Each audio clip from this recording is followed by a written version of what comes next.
In this video, we will try to assemble a RYOBI 2700 PSI corded electric power washer. This assembly process may be similar to other RYOBI electric power washers, including the RYOBI 2300 PSI model.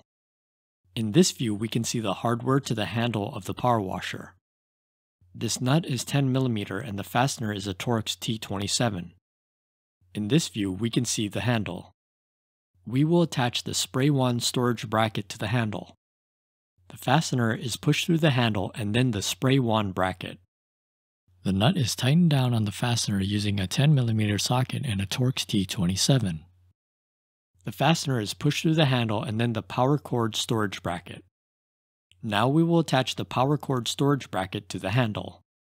The nut is tightened down on the fastener using a 10 mm socket and a torx T27. We will now attach the nozzle storage plate to the handle.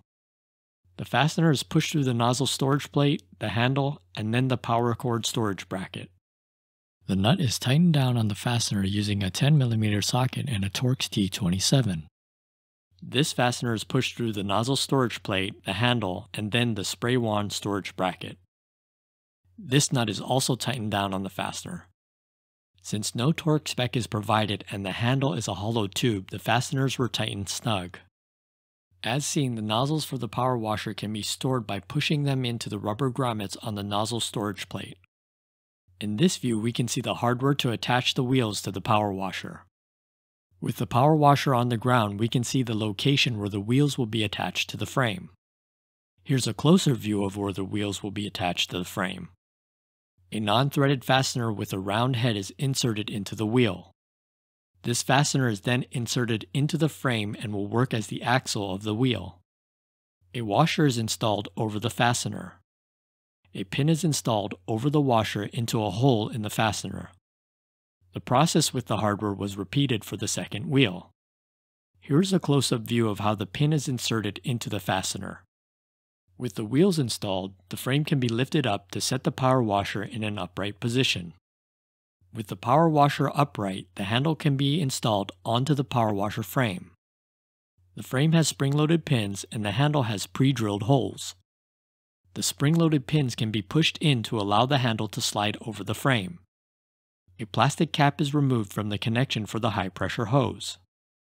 The high-pressure hose can be twisted to be connected to the pump of the power washer. As an option, you can use thread sealing tape over the threads. Next, we will connect the garden hose to the pressure washer pump. The garden hose can also be tightened down by twisting it on the connector. Again, thread sealing tape can also be used as an option.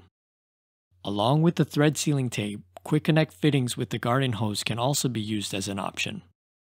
These fittings will allow to quickly connect and disconnect the garden hose from the pressure washer pump. As a side note, thread sealing tape and quick connect fittings are not included with the pressure washer. The high pressure hose was then connected to the trigger handle of the spray wand assembly. Thread sealing tape may again be used as an option. In this view, we can see quick connect fittings for the high pressure power washer hose. In addition to thread sealing tape, another option is to add quick connect fittings to the high pressure hose and connection to the pump.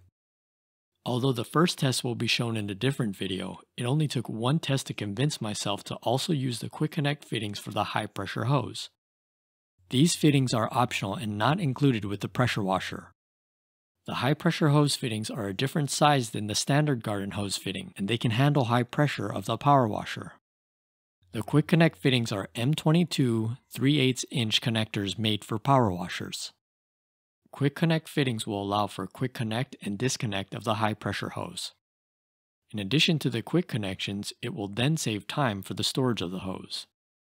Another option that can be installed is thread sealing tape and quick connect fittings on the trigger handle. The optional thread sealing tape and quick connect fittings were also installed on the other end of the high pressure hose and the trigger handle. This will allow for the quick connect and disconnect of the trigger handle and spray wand assembly. The spray wand itself can be twisted into the trigger handle. Thread sealing tape was again used. At this point, quick connections were not used because it is unlikely that the spray wand will be disconnected from the trigger handle on a regular basis. The other end of the spray wand includes a quick connect and disconnect fitting. This will allow the nozzles to be quickly connected and disconnected from the spray wand.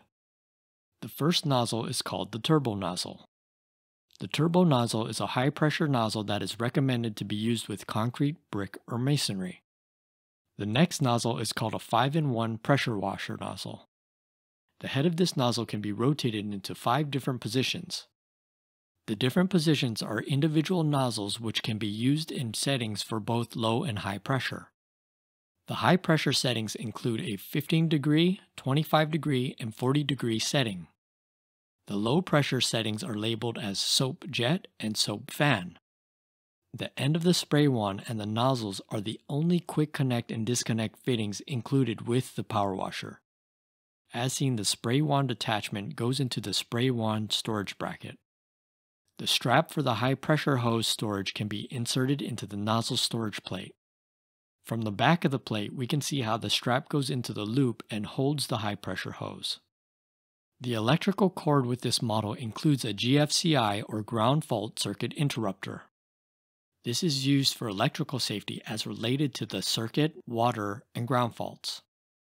It's also worth noting that the GFCI should be above ground as seen on this plastic bucket.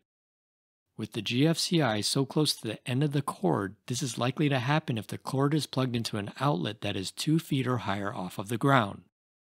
As a side note, you will notice the cord from the pump is traveling toward the ground and the majority of the cord is on the ground. This type of setup creates a drip loop which allows water to flow down away from the machine, away from the electrical outlet, and away from the GFCI. The electrical cord for this power washer is a good length.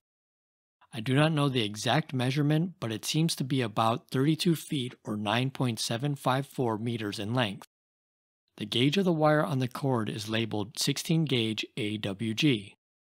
To finish, here are some images of the electric power washer fully assembled.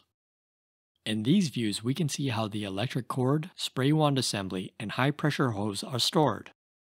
We also have a video where we replace a GFCI on another electric RYOBI power washer. That video will be linked in the description. Thank you for watching. If you like this video or want to see more, subscribe now and view some of our other videos on this channel.